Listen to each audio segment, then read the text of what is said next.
新闻现场继续来关心米克拉台风来势汹汹。我们从路径图上面来看，就从昨天晚上到今天上半天呢，会是它离台湾最近的时候。离岛澎湖跟金门是首当其冲，而在南部地区呢，也要特别严防强降雨。气象局今天清晨就针对了17个县市发布了大雨跟豪雨特报，这个雨要一直下到周4才会缓和。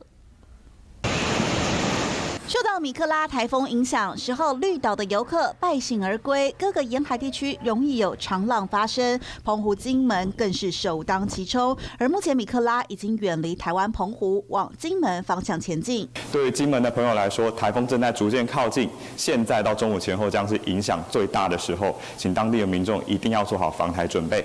好消息是，青台米克拉中午过后就会往中国方向移动，但受到外围环流影响，还是带来不小雨势。 预估台东县总雨量上看300毫米，高雄屏东山区可能也有豪雨，而台南、高雄屏东平地降雨也达到250毫米。另外，花莲山区跟澎湖总雨量也名列前3名。气象局11号清晨也针对17个县市发布大雨跟豪雨特报。南部跟东南部的降雨呢，预计会持续上午 一直到下午，可能要到傍晚之后才会逐渐的缓和下来。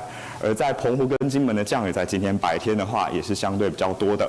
11号一整天受到台风外围环流跟热对流交互作用影响，中北部地区下半天也会有明显的午后雷阵雨。气象局针对大台北地区跟中部以北山区发布大雨特报，受到台风搅局，沿海地区都容易有强阵风跟长浪发生，尽量避免前往海边活动。华视新闻邱宁欧前往台北报道。